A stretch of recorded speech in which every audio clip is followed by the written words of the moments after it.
Hello, friends. Today I want to share a story with you. Not about magic or monsters, but about something far more powerful.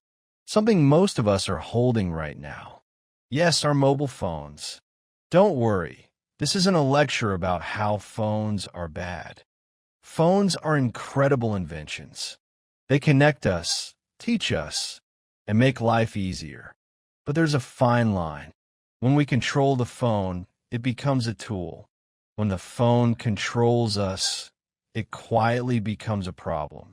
The boy in today's story didn't realize when his phone stopped being a device and slowly became his boss. And what happened next changed his life. So relax, straighten your shoulders, and stay fully present as we begin. In a small town lived a boy named Rishi. Rishi wasn't careless or foolish. In fact, he was smart and capable. But he had one habit that slowly took over his life. He could not stay away from his phone. The moment he woke up, his fingers searched for the screen. Before washing his face, before saying good morning to his parents, before even stepping out of bed. Scroll, swipe, videos, messages, games, reels. Minutes turned into hours without him noticing. From the kitchen, his mother would call, "Rishi, breakfast is ready."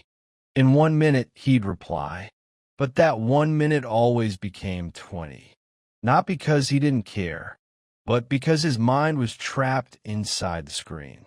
At school, teachers asked questions. Sometimes Rishi actually knew the answers. But his eyes felt heavy. His head felt slow. Why? Because the night before, he had stayed awake watching videos until 2 a.m. One evening, his father sat beside him and spoke gently.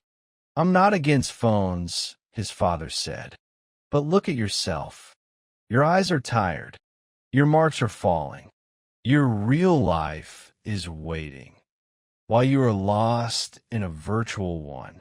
Rishi nodded politely. He seemed to listen. But seconds later, ping, a notification appeared.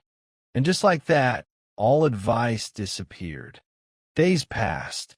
Weeks slipped by. Exams came closer. Rishi promised himself, "Tomorrow, I'll study properly." But tomorrow never arrived. On the day of the exam, Rishi sat in the hall holding his question paper. His heart raced. His mind was empty, not because he was weak, not because he was incapable, but because he had exchanged his study time for screen time.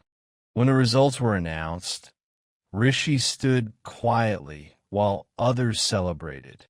He hadn't failed, but he had scored far below what he was capable of.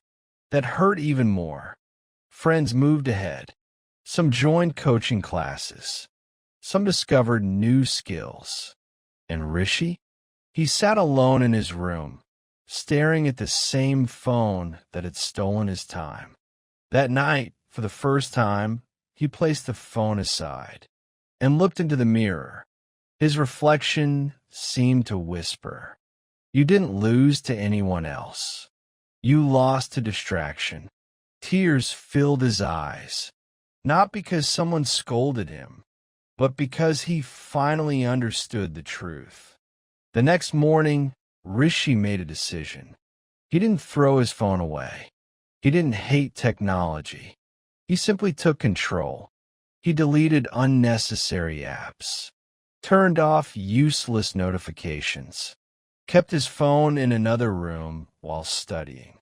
He started reading books, cycling in the evening, helping his parents, going for quiet walks without music, just listening to nature. It wasn't easy. Some days his hands automatically reached for the phone.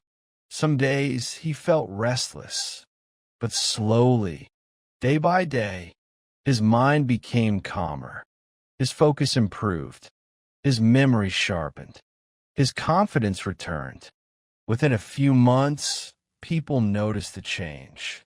Teachers appreciated his answers. His parents smiled more often.